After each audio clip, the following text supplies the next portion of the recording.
Hello, everyone, and welcome to another episode of the Two World Podcast. It is my honor to get us started today, and I am Barney, and I'm joined today with my co-host, and he is Jacob. And today we are very happy that we have a guest with us. Jacob and I, we've talked about the fact that we have a Google Doc and we have a lot of ideas in there and a lot of potential guests. And one guest that we had written down was today's guest. And I don't know why. It should have been a name that I was familiar with, but it never registered, not even a blip on the radar, until Jacob was talking with today's guest. And he happened to say, wait a minute, that isn't your co-host, isn't Barney Martin, is he? And Jacob's like, yeah. And he's like, wait a minute, we went to junior high and high school together. And I said, how is this possible? Oh, yes, that's the person that we have today. So I'll let our guest introduce himself as he wishes. And our special guest today is Brendan. Yeah. And so Brendan and I, it seems that our paths have, we have a lot of shared experience and a lot of things that have a lot of overlapping throughout our time since high school that we'll talk about today. Brendan has spent some time in Southeast Asia, Thailand, which I have as well, and even Myanmar. And I had the chance when I was in Thailand, I had the chance to go to Myanmar just to walk across the Thai border into Myanmar. And at that time, I had no idea what Myanmar was about. It was just this kind of mysterious place, especially the area I was in the Golden Triangle. And so thinking, oh, what am I going to see? What am I going to experience? What's going to happen to me as I walk across the border? And I made it safe and sound and went to the gift shop there and bought some things for my friends who were waiting for me back in Thailand still, and just walked back and got my visa renewed. And that was it. And I have this great story to tell of my time in Thailand and Myanmar as well. Then when I started working at the medical school, our medical school had a charter that the Ministry of Education required that we had 20 international students each year. And a number of them came from Indonesia and Vietnam. And also a number came from Myanmar as well. And I had the chance then to meet a lot of these great, wonderful students from every country, but especially in Myanmar. You could notice something different about the students from Myanmar that's hard to pinpoint. But maybe one really good story is one day in September, I think, or October, I got all of these emails in my inbox from these students from Myanmar. And I thought, what's going on? And I opened them and it's Happy World Teacher Day, Mr. Martin. And I didn't know there was a World Teacher Day. And they went out of their way to send these wonderful messages and with photos and things. And then to go even further than when I changed from that school, they also went to the effort of putting together this really nice album of my time there with them and with the other international students and the other Japanese students as well. So there's a real genuineness that you find with the students from Myanmar at that school. And I think probably it's the case for probably everywhere that you go when you run into someone that you can, that is from Myanmar. So today, fitting with our theme very well, I think, exploring hospitality, neighbors, how cultures can overlap in those nice special two world areas. We thought it would be wonderful to have Brendan on today and talk a little bit about that. So after hearing my introduction, Brendan, is there anything that resonates with some of the things that I brought out there? Yeah, I mean, it's really fascinating. World Teacher Day. I don't know that knew that there was a World Teacher Day, but it does not surprise me that they went ahead and celebrated you, because you're like the big teacher. The Seiyaji is like, there's a lot of respect for teachers, and so I think it's super sweet that they did that. And the album actually made me smile, because we have some really good friends from where we live, and they made us an album like of our time with them. Now, most of the pictures were actually of us, which is kind of funny. Like some of them, but mostly of us. But like they laminated it and like put it together, and it was just their way, I think, of honoring and like showing us that they loved us. And it's so sweet. It's just they are, especially if they have the means. I think there's a lot of people that don't have the means to do something like that, but whatever way they can, if they can show respect or honor or be generous with you, then they will. I would say non-monetarily, but a way that's not, it can be reciprocal with food. We share a lot of food, but we can get to that later. But I love it. And we've been in the States for a little while now, and we've met a few folks from Myanmar, and like our family, we all wear these like Myanmar sweatshirts, like a whole family of Myanmar sweatshirts. It's pretty awesome. And you're at the arches, the arch in St. Louis, and we're all standing there in these Myanmar sweatshirts, and all of a sudden this like little Burmese girl comes running over to us, and she's like, "You know my country?" And we started speaking Burmese with her, and she's like, "What in the world?" And there's this instant connection, because a lot of people don't even know where Myanmar is or what it is or anything like that. So it is super fun when you can connect. Well, for me, it's really fun when you can connect with somebody from Myanmar here, because there are pockets, but not where we live. So I remember the first time I met you, Brendan, was at a park here in Worcester, and I was talking with you and Becca about coming back to the States for a while to reconnect here before going back to Myanmar. And I could just sense both of you missed Myanmar so much, and it really living there really impacted you in a deep, fundamental way. And it was kind of coming off of the pandemic, so it was a complex time to talk about it, because you were so sad to leave people, around that time. And but I guess my question is, what is it like when you're home but you're not home? You're back here, and this is where you grew up, but then you have you put down roots, and you've connected deeply in Myanmar, and you long to go back there, and you're in this in-between time. And what does that feel like? Oh man, it's complicated, because I think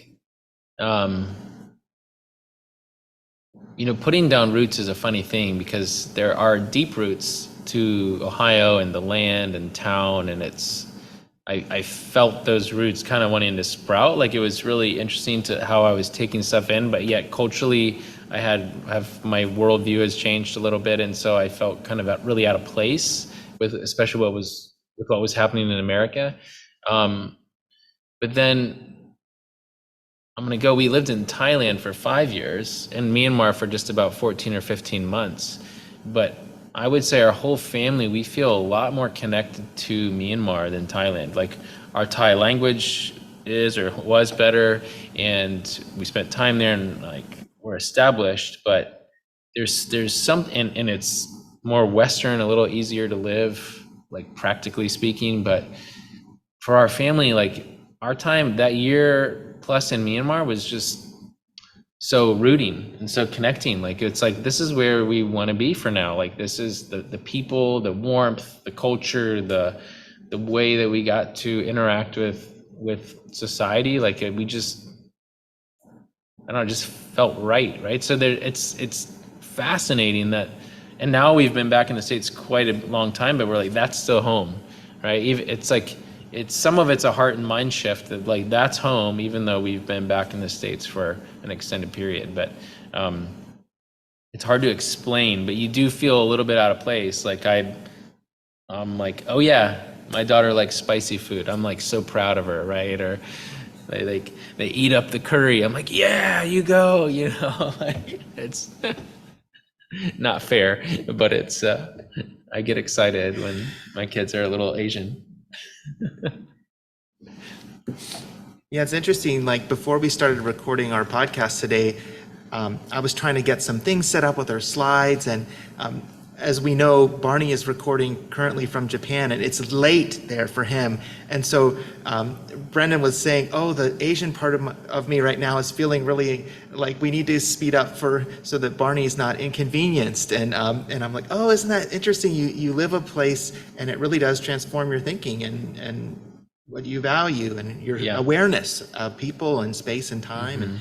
And I kind of wondered if you and Barney would be willing to compare and contrast a little bit just how living in your context has left a mark on you.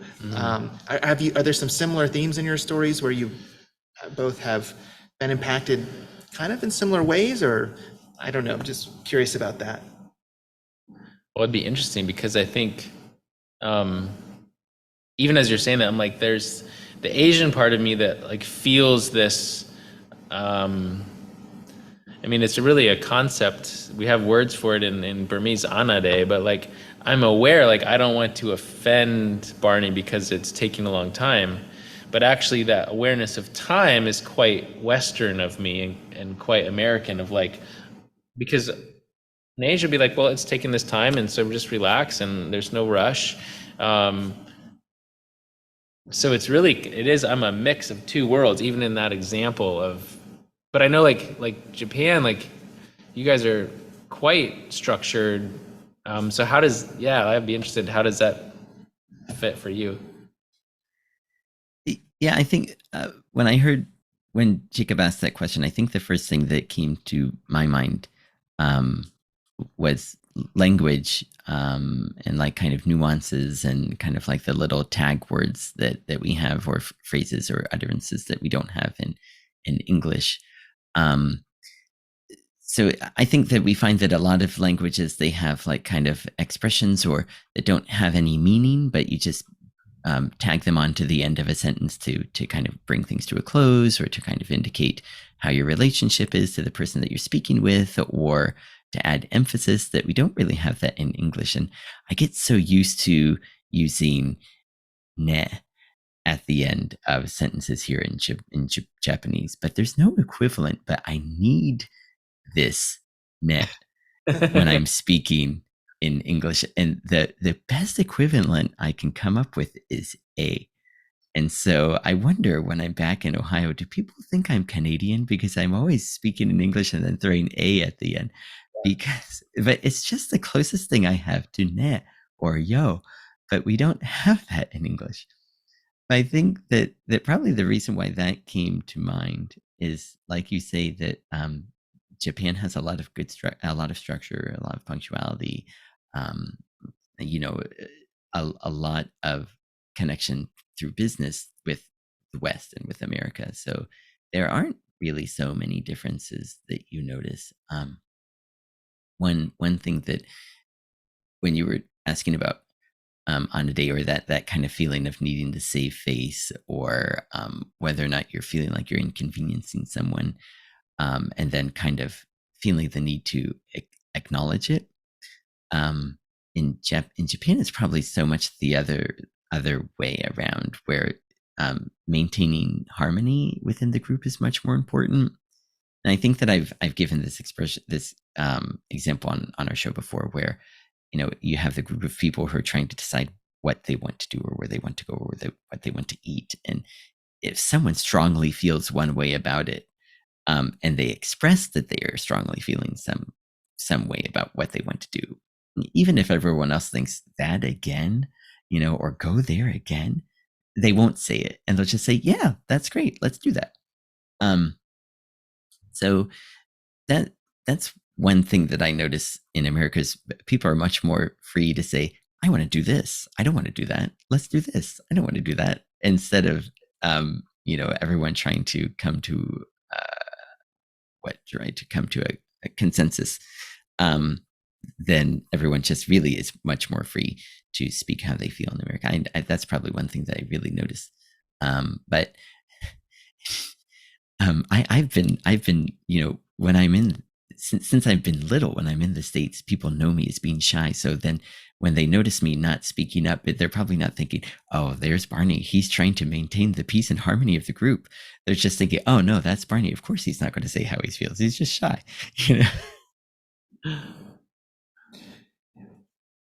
That's really interesting.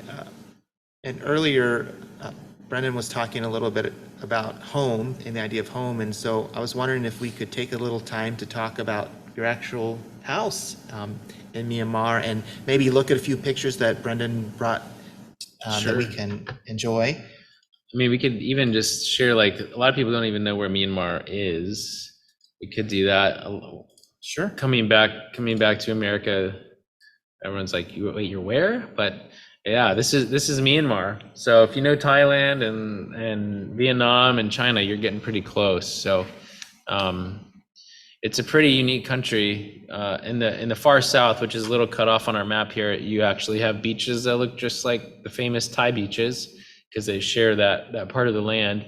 But then if you go all the way up north, Putao in the north, there's actually a Himalayan foothills mountain. So there's like a 20,000 plus foot snow peaked all year round mountain. So it's pretty amazing. I mean, most of the country is hot and tropical or subtropical, but you do get quite a range within that country. And it's about the size of Texas, to give you a feel, but with about 54 million people. And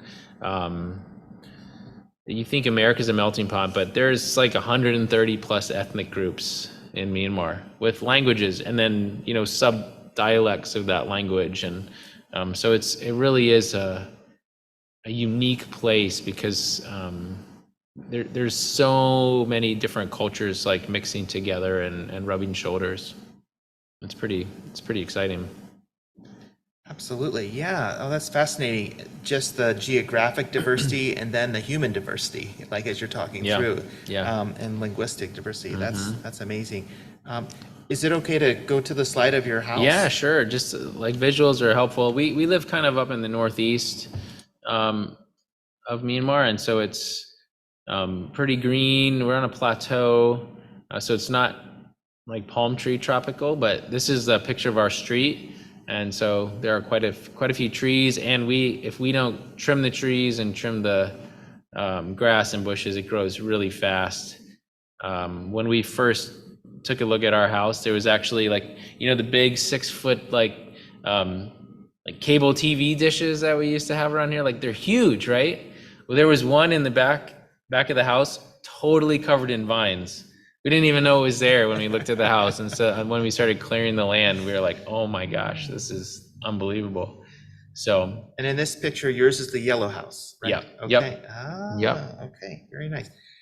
And then you had shared also that part of the moving into the house was doing renovation work. Yeah. Like when you want to rent a house, we found this to be true in Thailand and Myanmar. But if the person renting the house will just rent it as is for the most part.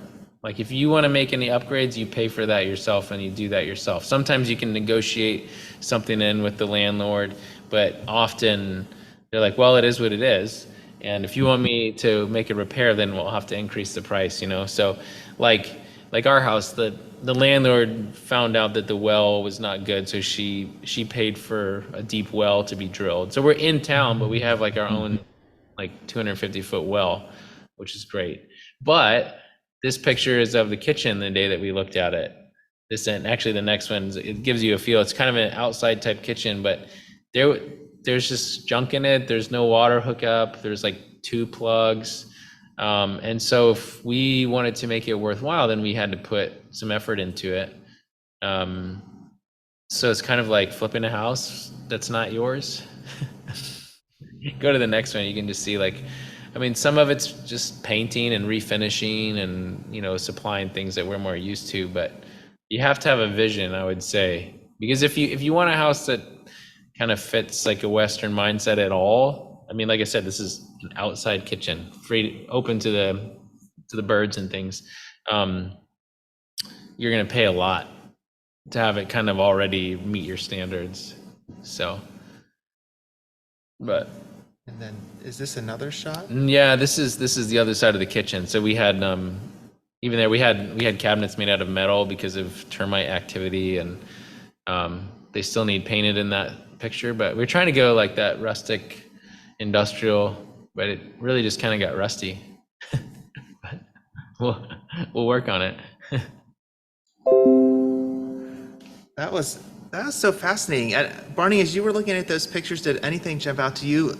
For me, I mean, while you're thinking, the colors, the pastels, the bright colors jumped out to me as like a very like a cheery, like very light feeling. Is that common in aesthetically, like in homes in Myanmar, like the This pastel is brighter? well the green of the like I guess the window shutters that was there, and so then we just kind of built on that. So like actually if you go back you can see the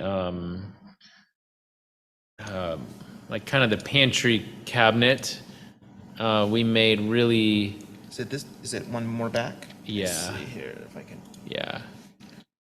That, I mean, that piece of furniture was there and it was just like this dull gray. And so we just went, but the color on the door there was the original. So we just kind of went with it and just kind of built, I mean, it's still, I would say, a Western color palette, but we built off of what they had there. But the fact that we matched it and like made it cohesive is like, Oh, I like that even better. Bringing together of different. it's a little more Western. Like they might just be like, well, this paint is cheap. So, you know, it depends on your social class too, right? Like if you were in the main city in Yangon and you had a high paying job, like their apartment would look very different than this. But we tried to go with what was there and accent the style of the house. This is like a 60-year-old ethnic Chinese house. And so going off of, like you see the wood, like the gray, it's just how they section the walls off. And so we didn't want to cover over that. We kind of liked accentuating that as part of the process. So I love that. I would say Yeah. that it's a pretty Western kitchen. I mean, even the fact that we have all that cabinet and counter space, like that's pretty Western. But so functionally it's Western, but it's kind of outside and Yeah. Yeah.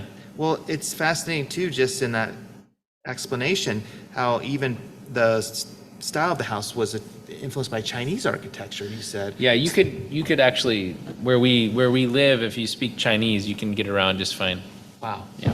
Wow, that is amazing. So another example of the diversity of the country. Yeah. Yeah. Did you have any thoughts, Barney, in terms of the aesthetics or questions about what Brendan's shared so far? Yeah, the thing that jumped out to me also was the vibrancy of the colors. Because I know in Thailand, where I was, that things tended to be very colorful.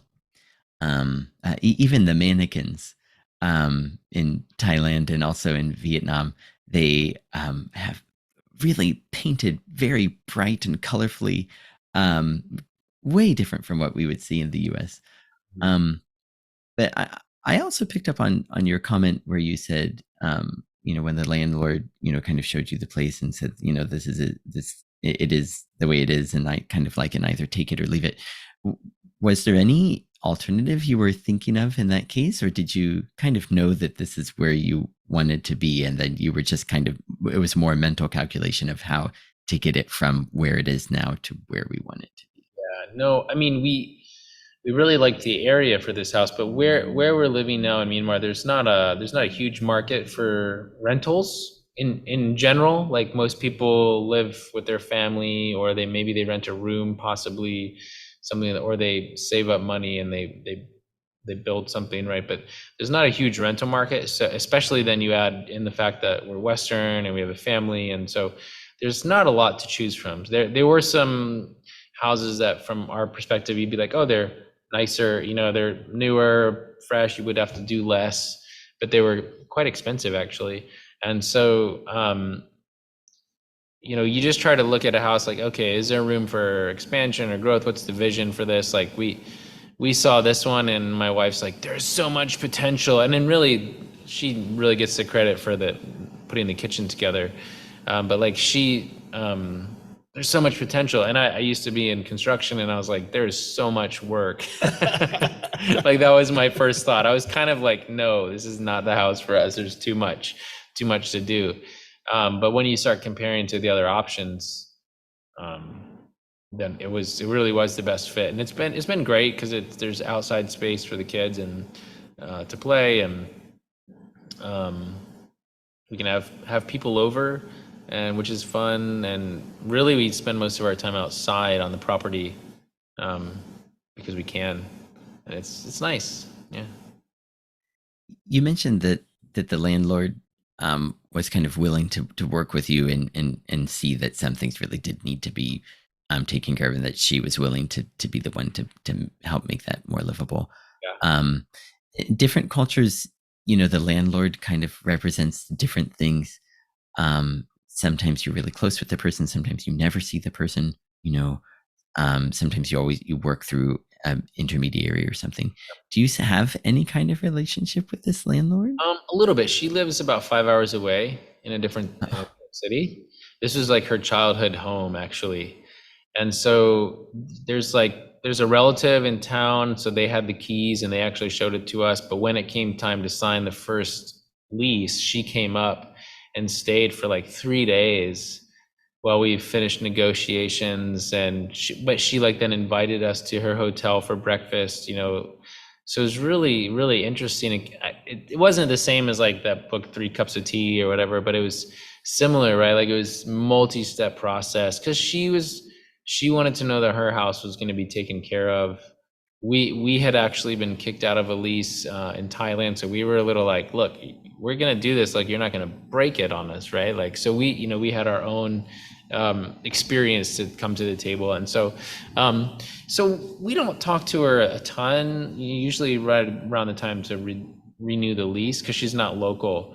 But we'll send her pictures once in a while, and she's like, oh my gosh, you've done so much to the house, thank you so much. And I think so it's been a positive experience, but we're not super close. But we painted what we wanted, and we upgraded the electrical system and to what we thought it needed to be, and we had the freedom to do that, So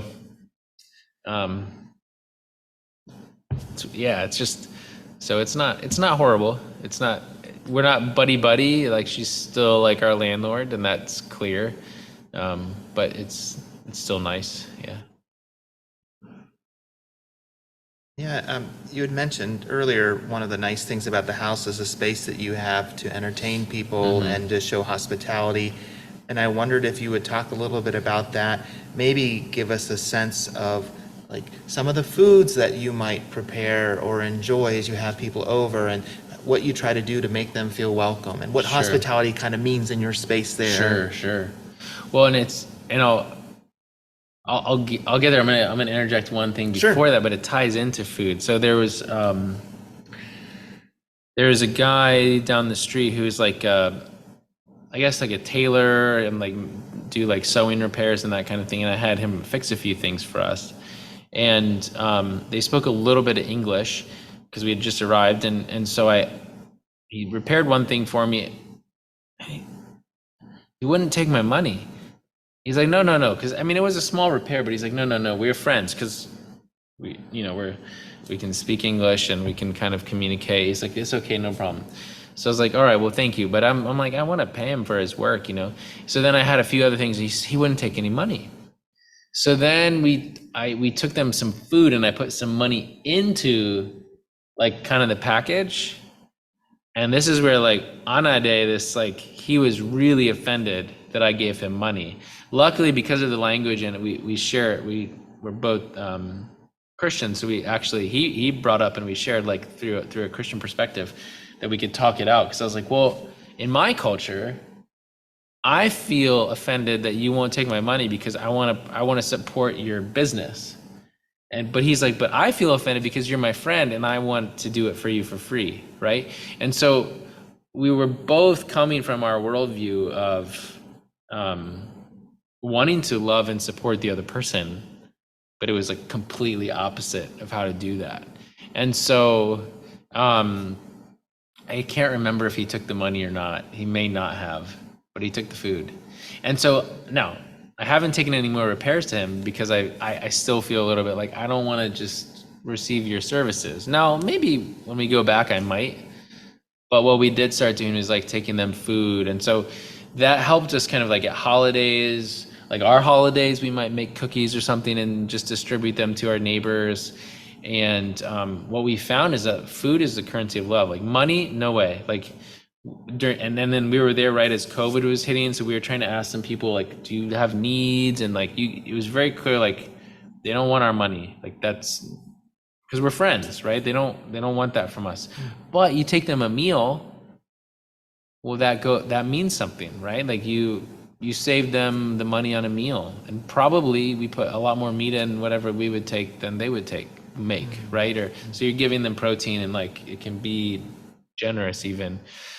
But we were amazed that like we'd be trying to do homeschool or study language or something, and then come the neighbors with like this huge dish of like kind of like soup and meat and like organs, like all, you're like, oh, awesome. I mean, actually it was pretty good, but like we froze part of it because we just couldn't eat it all. So like food, the hospitality goes with food, right? And but you do that and it just builds relationship and it builds community. Like when we left the country, we're like, hey, we need, and you just tell people like we haven't seen grandma and grandpa for 3 years, and they're like, go, right, it's fine. But they like all just showed up at our house to say goodbye. We didn't say like, oh, come, we're leaving. But the last times you kind of go around the neighborhood and talk to people, or like, well, we're leaving at 1:00 on whatever day it was. And then they just started showing up, and it's frantic. You're trying to count suitcases and make sure luggage tags are on because there's 5 of us in our family. It's like, and they're all like just talking and hanging out. It's like, God. But it was so touching, and it was a really happy. I mean, I think we that's one of the reasons we feel more connected in Myanmar than we did in Thailand. We just got to know lots of reasons, but we got to know our neighbors better. It was easier. I don't know. Is it easy to get to know your neighbors in Japan? Because like in Thailand, like the neighborhood where we live, like everybody, they leave in the morning for work, the gate's shut, they come home, they go in, they shut the gate, and you never see each other. Like it's just not, maybe you might see the older folks walking a little bit, but that's about it. But in Myanmar, the gates are open and you sit in their shop and that's their living room. And if they invite you behind the counter to sit in their chair, they just invited you into their house, and so it's all really fluid and different. But in Thailand, it was really hard to meet our neighbors. What is it like in Japanese culture? Yeah, my wife's mom, she grew up on a farm and in kind of a more rural area, but still in the same prefecture, actually just maybe 40 minutes or so from where we live now. And so where she lives as well is her neighborhood is smaller and a little bit more spaced out. So she has this earthiness to her where she really is kind of more, you would see her and think more traditional in the way that she approaches things, where she she calls out to the person that she's approaching their house to, or she'll stop and chat with people on the street, and just hang out with them, in the garden or wherever they are. And she applies that to where we are, where it's a housing community where we are now. So there's no farms, there's no big gardens around. And then our neighborhood, our neighbor has their daughter. One of their daughters is the same age as my oldest son, and they go to the same kindergarten. And then so she goes over there and she calls out, instead of ringing the doorbell, the intercom. She calls out and says, "Hey, are you guys ready to come with us to school?" And that is really, it had been the norm that everyone would kind of do this with their neighbors, especially if you're in the same housing area. Yeah. And it's less and less so. My wife is and the same with my mother-in-law. She, the other kids who live in the area, if she sees them going to school, she'll say, have a nice day at school, or she'll say welcome back to home, or she'll just kind of chat with the kids in the area. Yeah. And that's normal, um to do that, and I can do that, my wife can do that. But my wife is more, we're kind of aware of each other, and what, how everyone is growing, and what school they might be going to, or at least what grade they might be in. But there's much, much, much, much, much less interaction with neighbors than what you see, I think, in Southeast Asia. And myself, I'm even less aware of what our neighbors are up to, and I think that's from where I grew up in the U.S., where our neighbors were not close to our house anyway, and so you just don't give them a second thought because they're not in your vicinity Yeah. by any means. And you always see the tableau on TV where, I need to borrow a cup of sugar, or I need to borrow some eggs, or something like that. And so, like, you get that sense that it's an option in America. But when I posed that to my wife once, when we were we were in desperate need of some staples, and she said, "Not a chance." you know, Really? don't even think that thought, let alone act upon it. Not a chance. Not a chance. No way. That is really infringing upon the harmony of the group there. And that would be a thing that if I had done it, maybe, but how could it be repaid? It would be impossible to kind of square that. Huh. Like, Yeah. you might have been able to get away with it because Because I don't know better, right? you're still a Yeah. foreigner, right? Like, Yeah, right. Yeah. but oh my gosh. Now would that have been acceptable in, like, your mother-in-law's setting, in a more rural setting, or a more like a smaller town community? No, I think not even then. Over there, it's much freer. People readily give each other produce. I mean, everyone has at least a moderate garden, so they have a lot of extra vegetables. And they readily give that to one another.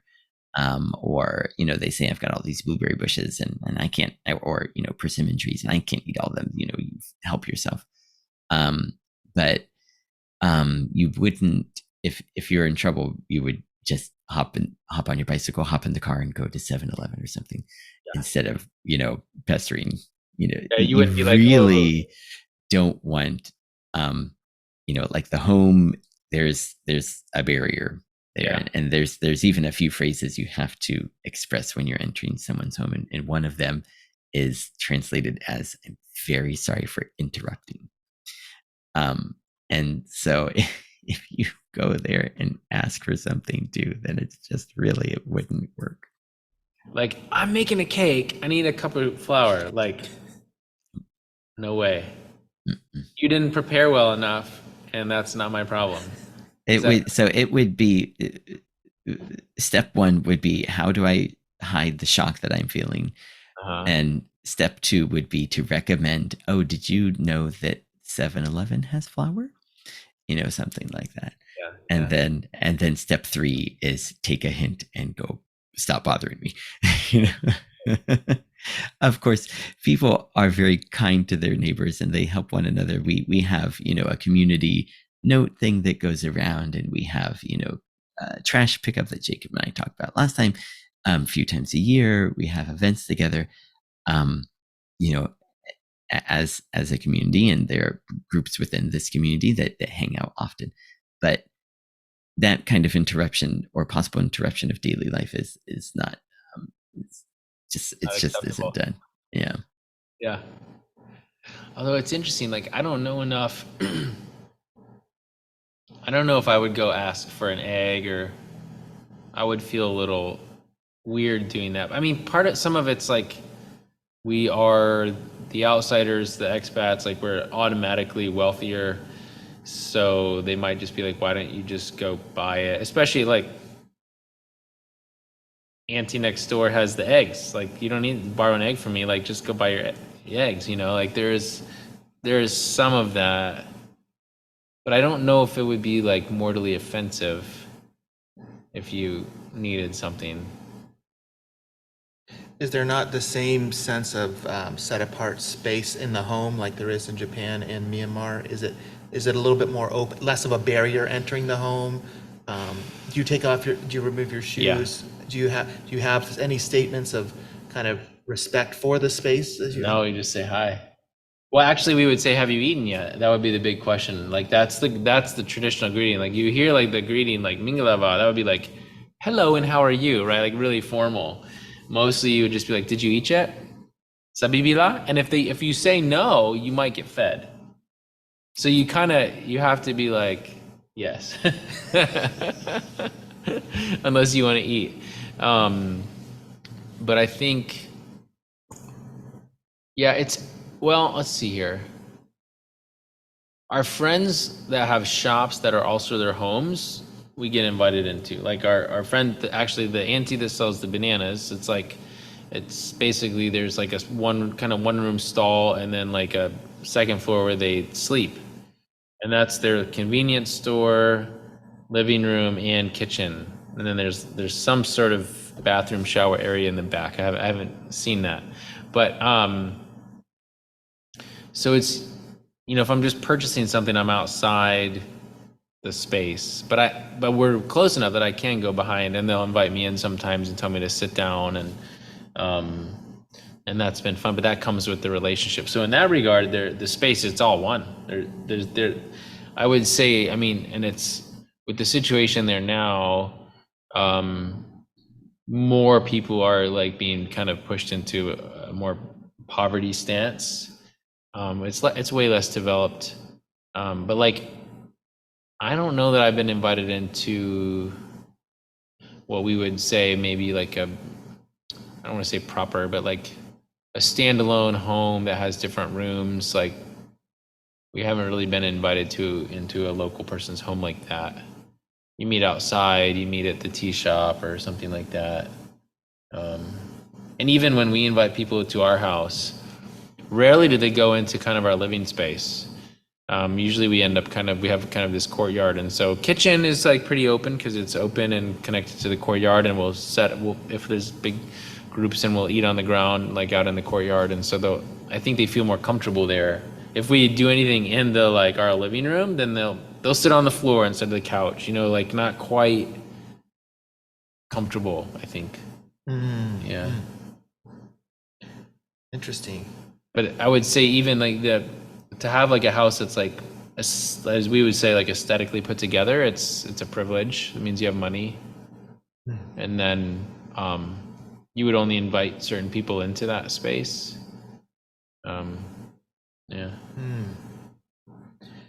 Well, can you both, I mean, in your own way, tease out how these two practices around house and home and space contrast with life here in Ohio and the typical way we would invite somebody or not invite them into our space? I mean, I don't think guests here in Ohio typically would like go into bedrooms and look at people's bedrooms, but there is sometimes a interest that people have to see the various rooms in your home, like a little tour. Yeah. Sometimes you give a tour, but how would you guys tease out the distinction between our sense of hospitality and space versus Myanmar or Japan? You want to go first, Barney? Yeah, I always felt like, especially when I was in an apartment and maybe I needed something fixed, I always really felt that it was not my responsibility, but something that I wanted to do for the person to, would you like something to drink? Can I get you something? Is there anything I can do to help you make, have your time here be more comfortable? But that's not the Japanese way to do it. If the person is there to fix something in my house, they're there to fix something in my house. And then that's it. I think that really relationships tend to be very, very defined. And if you try to reach over that line of definition, then it gets confusing and people don't appreciate that. so much. But yeah, I mean,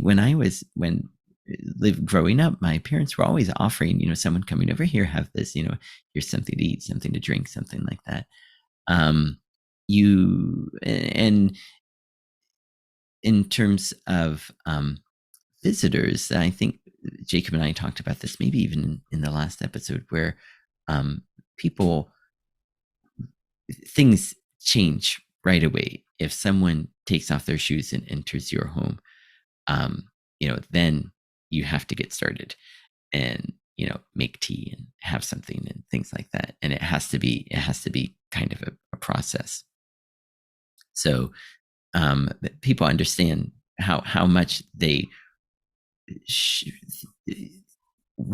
not want to impose, but how much they feel like maybe they can impose if you're really earnestly inviting them in. But yeah, there's, like Jacob says, there's that sense of I like the way that I had a real um strong hand in the way that our house was designed. I like the way that I got our house designed, and I know that it's really different from how our neighbors' houses are designed, because I've been in typical Japanese homes, so I'm kind of proud of that. So I would love to be able to show my neighbors, look at how cool I designed our house. I really saved a lot of space. Look at how awesome this is. Don't you guys think it's awesome? But I've never once set foot in one of my neighbors' homes. I can only imagine what their houses look like on the inside. And yeah, and once our one neighbor, my wife wanted to speak with her about something, and I was like, and we just ran into each other in the street, and I said, "Hey, can you come in for a minute? My wife wanted to ask you a question." And she was taken aback, and and I was like, oh boy, I did it this time, but it's too late.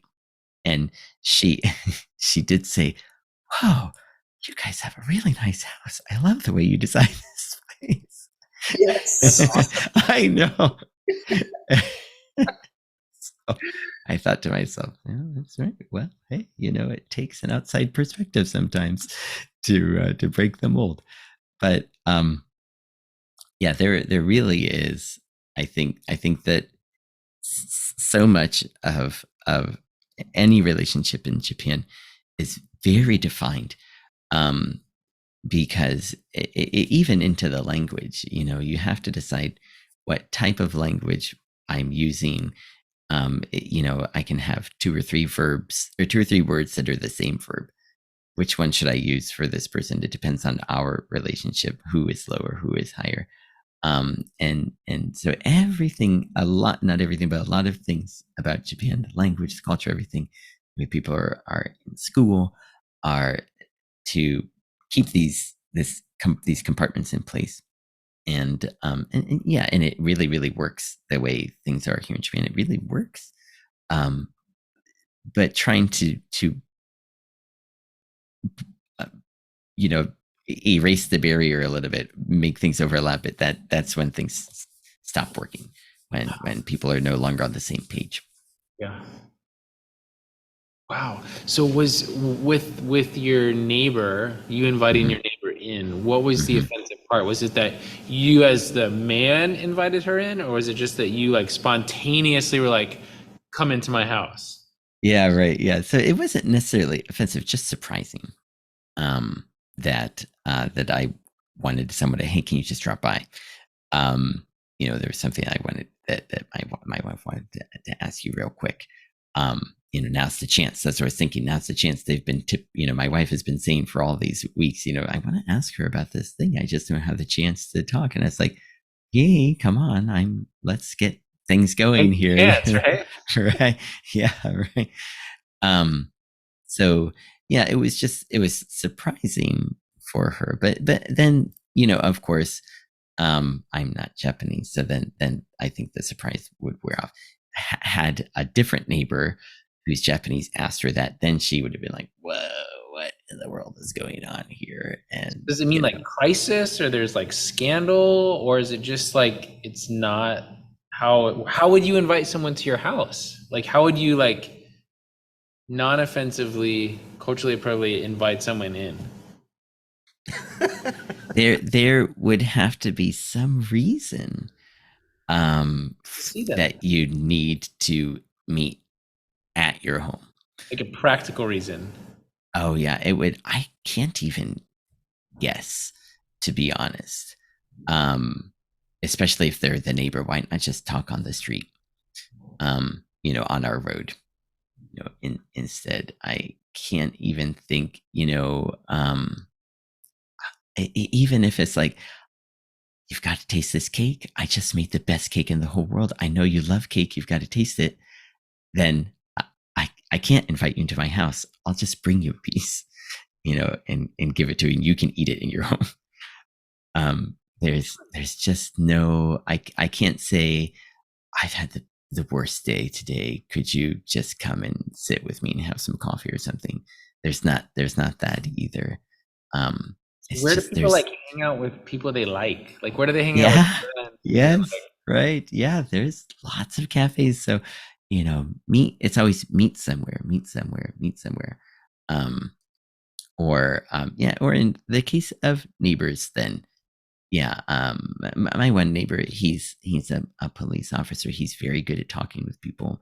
He and I chat often, and he understands my kind of quirks and whatnot, that I'm really bringing a way different perspective to the conversation. And I think he appreciates that. But yes, we just chat on the street. We're both standing outside, both chatting, watching our kids while we chat, but then, yeah, that's it. But you don't reach a point where he's like, "Why don't you just come over for coffee or tea or something?" No, yeah. I mean, it could be, hey, America's playing Japan in ice hockey. I know that you love ice hockey. You want to come over and just watch the game together? I love ice hockey. You love ice hockey. If he does, let's watch the game together. No, that wouldn't be. You have to find some sort of restaurant that. That happens to be showing the game. Yeah, right. Yeah, exactly. Mm-hmm. Could you call the establishment and be like, "Okay, you're a sports We're on the way. centered whatever. Can you come on the hockey game?" Like, would they do that No. too, or no? No, but Oh like man, I don't know. I don't know. It would be so fun if you could have a way to see how people in Japan have been watching the World Cup. I think that the scramble, the crossing in Shibuya, I think it's pretty famous. I think people kind of have an idea of all the thousands of people that go across that intersection when the light is green for them. Every few minutes, thousands of people go across it, and for the World Cup, it's just packed with people in the streets, standing there watching it on the big screens, and restaurants and whatnot, and viewing centers, and people gather there. But I, I not could in your never, home. I could never say, why don't you come over and watch the game? My TV's bigger than yours, you know. it just wouldn't. It just So, wouldn't work. since we're talking about that, Barney, uh, it just it connects with something else that I'm interested in, with gaming. And I'm thinking Yeah. about, like, when we were young, sometimes we'd have somebody over to our house, maybe a friend from school, and we'd play video games together. Yeah. Now I know in Japan there has been a robust arcade scene, so you could do gaming with friends in a joint common space. But like when I think of Nintendo and their products, a lot of their games are couch co-op games where somebody sits with you and plays. Would it be assumed that they're all family members? When you're doing couch Mm, co-op, it's mm, a family mm. thing. It's not Oh having a yeah. friend over from school. Yeah. The commercials that we get for games are definitely, it's the family getting together. Sweet. And yeah, I grew up with that too. I went over to my friend's house and we played that Yeah. game, and came over to my house, played this game. But I will see neighborhood kids with their Switch and like the kickstand, and they set it up in the park. Oh, And that, nice. yeah, in Solves the problem. my Yeah, park, that's yeah, yeah. incredible. Thankfully, the Switch has finally gotten the answer to be able to get friends together to play in the same space. Oh, and also if you use the online play, you could play with a friend and they're in their home and you're in your home, and then Yeah, you are. So, Yes. but the Yeah. switch in that portable mode enables Mm, playing together in mm-hmm. open space. Mm-hmm. I like that. Mm-hmm. Mm-hmm. Mm-hmm. Brilliant. Okay, Yeah. would you? Yeah. Can you? I mean, so could you invite your son's friends over to the house, or is that a no-no too? No. Or No. No. No. Yeah. no we play we would, dates? yeah, play in the park or just play in the road here, because I mean cars don't travel through our where we live. So yeah, it's some as I said, some like neutral site, some place where everyone Uh, meets. um and then when you would go there, you could take like snacks to share and things like that to share, but it's this common space that no one had to prepare anything to yeah, get yeah. there. Yeah.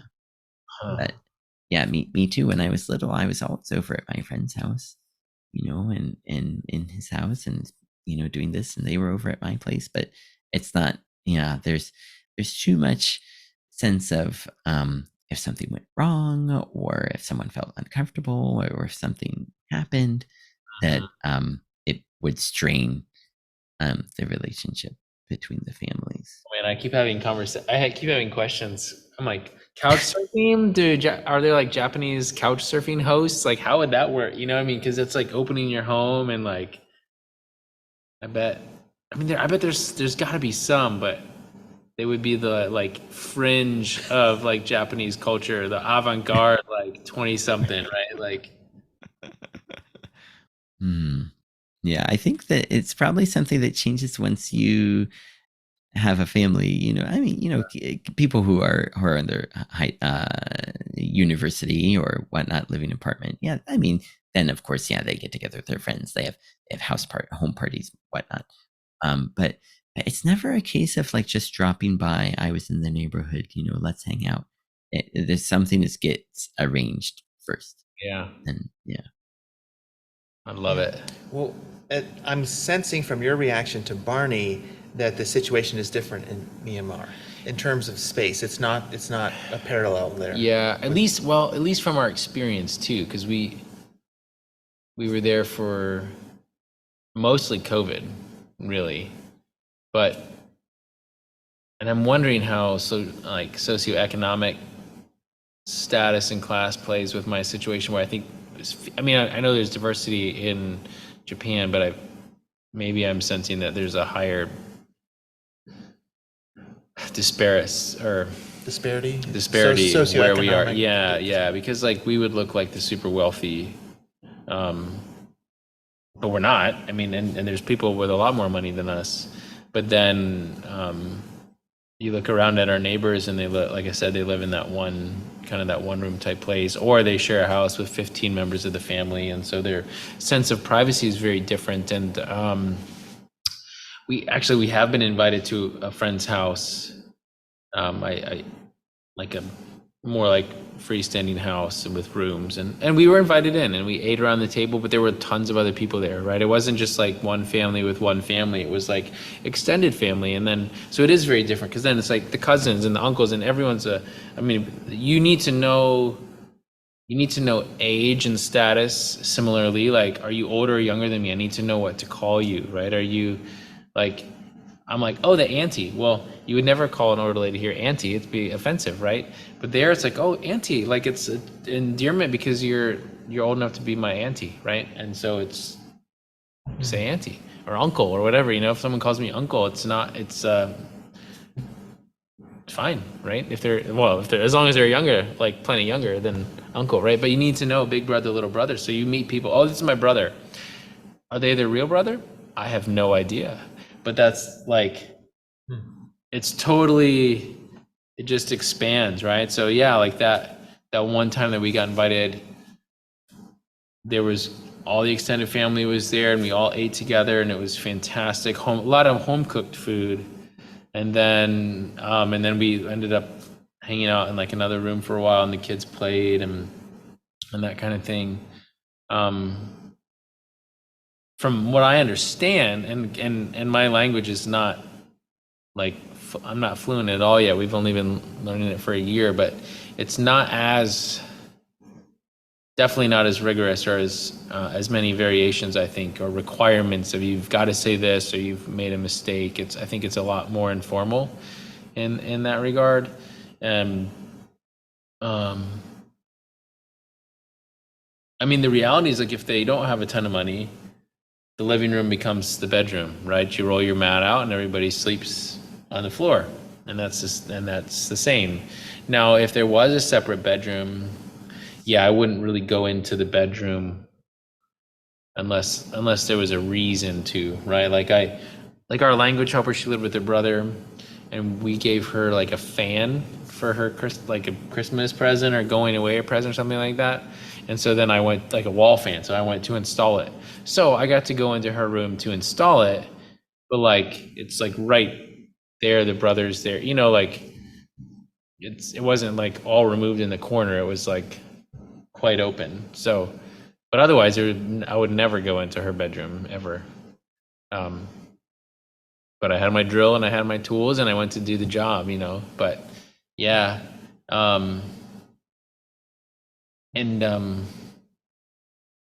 yeah, I think there's wiggle room. I think there is grace, and we're Westerners, so I know we get some slack, I'm sure, because we just don't know all the protocols, and they're just happy that we're trying to learn the language and trying to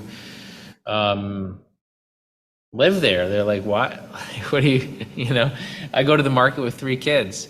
First of all, I'm a man doing the shopping, and the kids are with me. Oh, I mean, it's abnormal, and they love it, and they know us, and they see us coming, and you just rock it out, But it's kind of like it's a buy in some ways.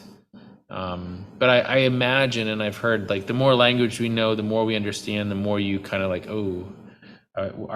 I'm sure we would start changing our patterns a little bit. We're not doing anything so offensive that people won't be with us, but it's not. I'm sure we would learn a lot, and we'd be like, oh, okay, we can change that a little bit, or how we communicate or whatnot. But there's always something, even if someone comes to work, there's always like a snack or water or something like that for people.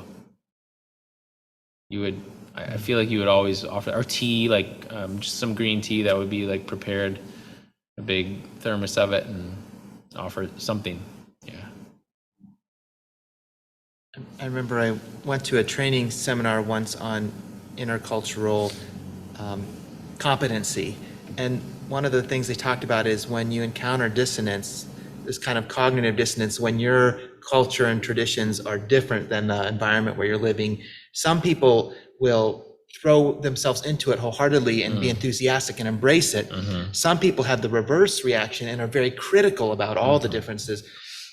But the deeper level that you get to is when you kind of move past those 2 extremes and you start integrating the good that you're encountering in that new culture into your life, and kind of putting it alongside the good that you bring with you from your home culture. And so I get a sense in talking with you both that that's happening in your lives. And I kind of wonder if you could just talk briefly about, like, what are those good parts that you're receiving? Is that in fact how you're understanding your experience, that you're taking this new culture and making it part of your life and it's shaping you? And maybe just a few little brief thoughts there about what it means for you each to kind of be recipients of a new culture and how you process that. Sure.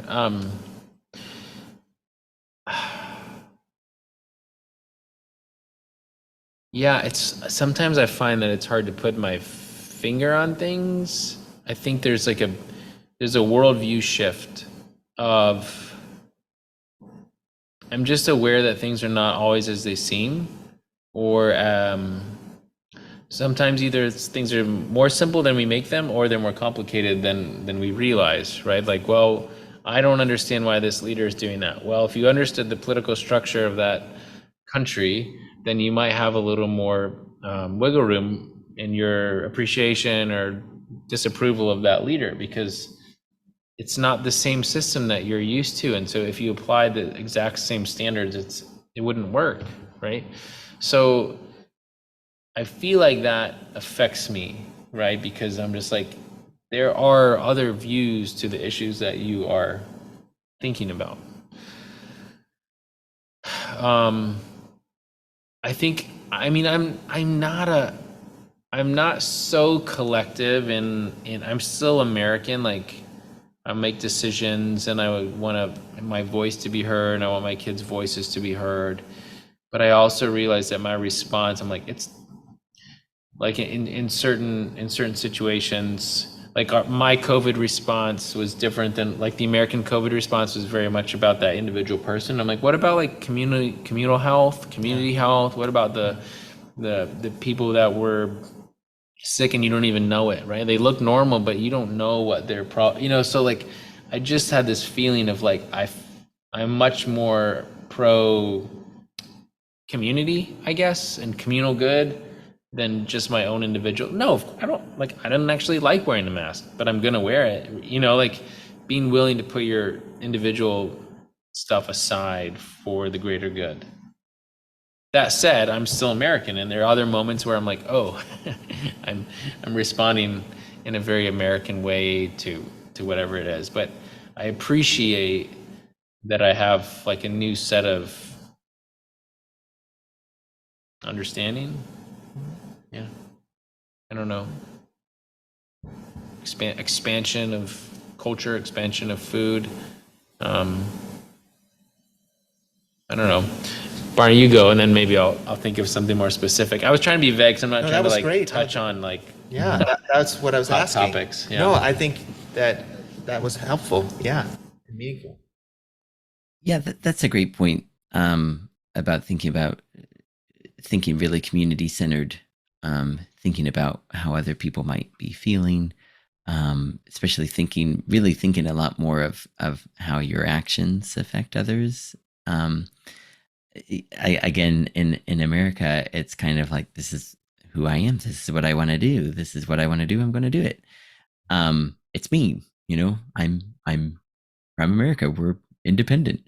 You know, but I think I wonder if it's maybe a little bit harder for me to kind of to see so much of what maybe I've integrated and what is just me, because I've been here I've been in Japan for 18 years, and I kind of became an adult while I was here, started to mature. And so I think that I adopted a lot of things, maybe knowingly or not knowingly, but and maybe a lot of the things about Japan just kind of meshed with who I am as a person. I like the having knowing where I stand, in relationships. And Japan, one thing that my one coworker, he's so frustrated by, is Japan has these sayings. He kind of says, um, if A happens, you should say B. And so he says, oh, something happened, and he wrote an email, and he said, oh, I just got response number 547 from somebody. Instead of putting any thought into something, they just wrote the typical response that you get from that you should say in that case. It might not be how that person's feeling or not, but there is I think thankfully there's a phrase that you can say, or some things that you can say, that smooth everything over, where I don't have to say how I'm feeling. You don't have to say how you're feeling. I can use this phrase that plugs in, and everything's fine. I like that about Japan. I think that it has this structure, and everyone kind of knows. Um, there's ways to move around, and to feel independent, and feel your own creativity, and how you are as a person. But there's also, you kind of know where there's less ambiguity. I think is one of the things I really appreciate, and probably really matched with my personality, from the beginning. I kind of like that. Yeah, I think really, yeah, the biggest thing is that I really appreciate is seeing the good of the community first. People in Japan, for forever. If you feel a sniffle, or if it's flu season, then you wear a mask. Or if you've been sneezing at your home, or you have a runny nose, and we spend lots of time on the train, so you wear a mask. And then now since COVID started, of course we wear masks. We always wear masks. So let's just always wear masks. It's what we do. And everyone really gets along. Everyone appreciates that I'm looking out for myself. You might have symptoms that I don't know about, and you might think that I have symptoms that you don't know about. So to make everyone feel at ease, I'll wear a mask, you wear a mask. And everyone feels comfortable. And then, they have announcements on the train that says, please refrain from talking on the phone. So that's what we're used to. So when I ride on the train in America, it's like, why is it so noisy? You know, why is everyone on the phone? Is that okay? You know, um, and people, they said they have the announcement, the automated announcement, please refrain from talking on the train. Now, in the COVID time, people used to chat. And then now people don't talk on the train. People are quiet, out of respect for the people around them. And I think that really is nice that everyone's caring about, even though we all know where we are, we're all in our private space, have our own compartments, and we know where we're standing and whatnot, but we're still watching out for everyone, and know that this might be me, this is who I am, this is where I am, but I'm part of this group, and I want to make sure that everyone else in the group is feeling appreciated and respected too. And I really like that. Sometimes it feels like it could be to the extreme, and that maybe people could, instead of giving response number 547, they could really just say how they feel once in a while. But as a whole, there's really a harmony to this that I appreciate and really value and glad to be a part of. Oh man. Okay, so I totally get all that you're saying, and this is probably where whether it's personality or Westerner, I don't know. I'm like, so do you ever feel like with the guy that's like, oh, I got response number 514. So two questions come to mind. One, how do you ever how does business relationship work? How does it move forward if you're always getting a prescripted answer, right? You have to solve problems, and that means you have to think through something. You can't just give a scripted answer. The other thing is, do you think there is a sense of, do these, if it's a relational question, do these answers actually smooth it over, or are there a lot of people with repressed anger and frustration and feeling like I'm never heard? How does that factor in, just a normal healthy level, and not you need to know everything that I think, but I feel like it could lead to repression of feelings and thoughts and ideas. Yeah, I think it's for business functioning and whatnot. Yeah, it's I mean, first of all, everyone except for me, everyone knows that when you go to this place or that place, you should be prepared with all of these things, so that everything, when they ask you, do you have your personal seal? Yes, of course I do. Why would I come here without it? Personal seal? In my case, your stamp, so in my case, I go to the bank. Do you have your personal seal with you? No, of course not. I'm sorry, I can't help you. Please come back when you have it. So then I learn. Yeah.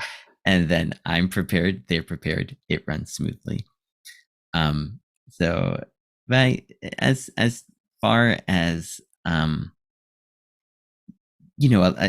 again, painting with a broad brush, Japanese people are known for not expressing their feelings. You kind of you see about people coming across as very stoic. And so these phrases give them the chance to express some feeling and let you know that they're feeling this feeling. So I if I know someone and someone that was close to them passed away, I really want to say how sorry I am. That was a big loss that you went through, and I know how much it hurts. But I can't say that. in Japanese. There's not a real way to express it. And if I express it, then I'm asking them to show emotion too. So instead, I can say the phrase that says, you know, I'm sorry for your loss, blah, blah, blah, and then they say, the response, the automated response that the match that goes with it. And we didn't express our emotions. We didn't say all that was in our heart, but we know that each other feels, if I'm some stranger and I go to some guy, it's like, oh, wow, you're dressed in a suit. You must have just been in a funeral. I feel your pain, that has no meaning. But if my neighbor, lost their mom, and then I say, phrase number 313, and then they say 314 back to me, then we know that we understand each other, even though the phrase that I've said to them, they've heard from everyone else in the neighborhood, the exact same phrase. Yeah. And then they give the exact same response to that person. Then you're on the same page. Yeah.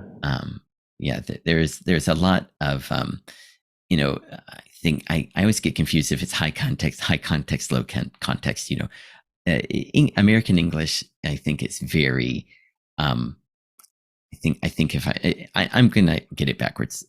I have 50-50 chance. Let's just say it's very high context. So you have to say everything in American English. You have to have subject, you have to have verb, object, direct object, indirect object. If you don't say it, people don't understand. There's too much ambiguity. In Japanese, it's the opposite, very low context. You don't always have to even say the subject, and people understand what you're talking about in the sentence, just saying a few things. Yeah. So I think that really permeates the culture where there's a lot of unspoken things that people understand. Is there a space for open emotion, like in the family, in like husband, wife? Like, is that where it's allowed? Like, that's where you can cry and curse or, question. Is that the space for that? Like, yeah, right. Yeah. And, I think, and then in the work relationship, I don't know if it's true. I don't know if you've maybe seen, what is it? Mr. Baseball, the Tom Selleck movie. yeah. And then there's the one line, and there he says, he said, I heard that it's true that if you're drunk and your boss is drunk, you're allowed to say whatever you want to each other.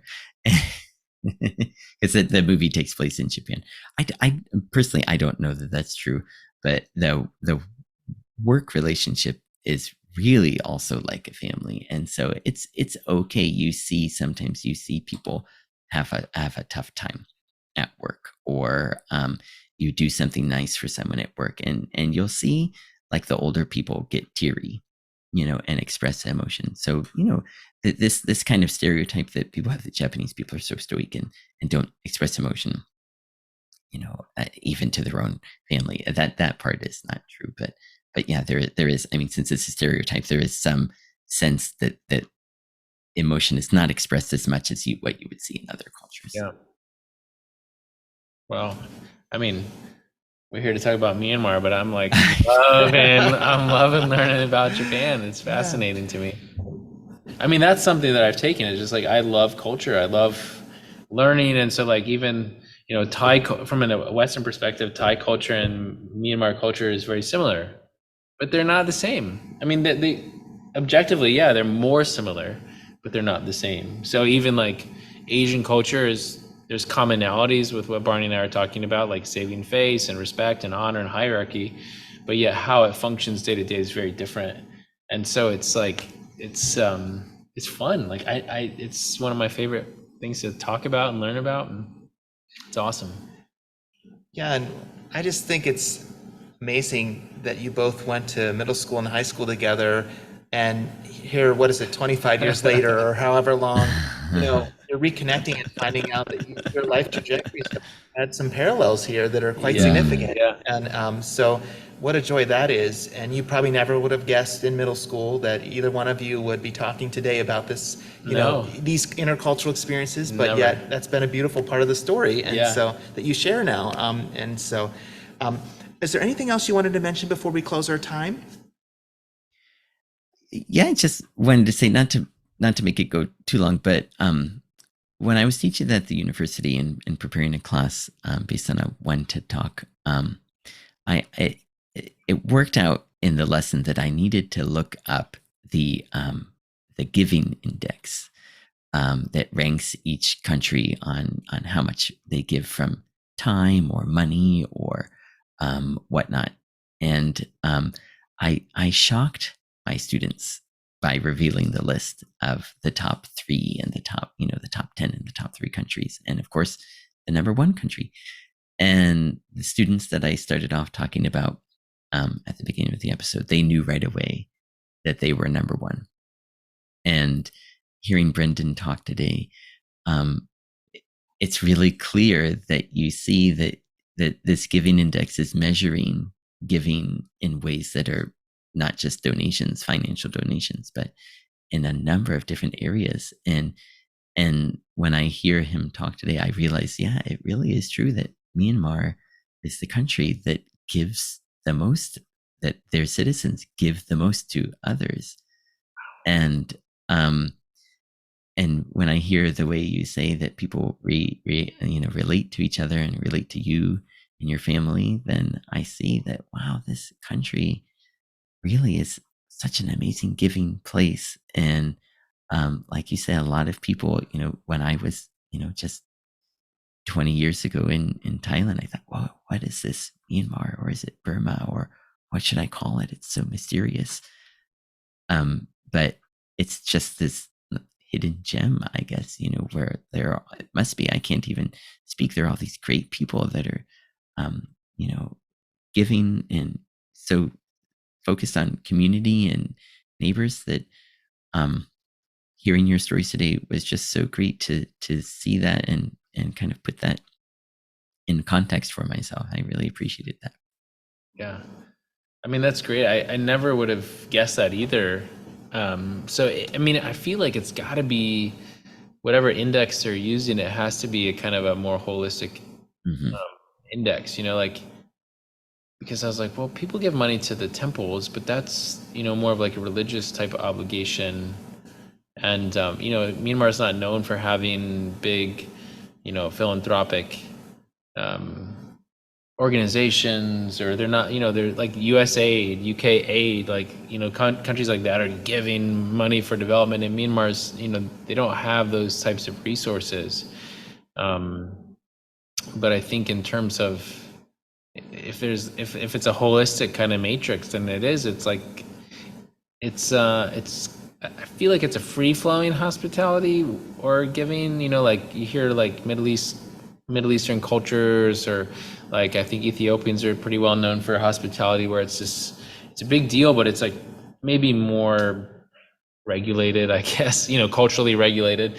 Whereas I feel like Myanmar, it's just less, it's just kind of free-flowing and organic, but it's actually encouraging for me to think through that, like to view them as a really giving culture. They're giving in smiles. I remember when the first time I went to Myanmar, I was like, wow, it's more open than Thailand. It felt like I love Thailand. I love the Thai people that we got to know, but there was something that seemed freer somehow, and it makes me smile. Yeah. I don't know. Yeah, and as you're talking there, Barney and I are both smiling too. It makes us smile too, just hearing you share that. And I think that's a good place to stop today.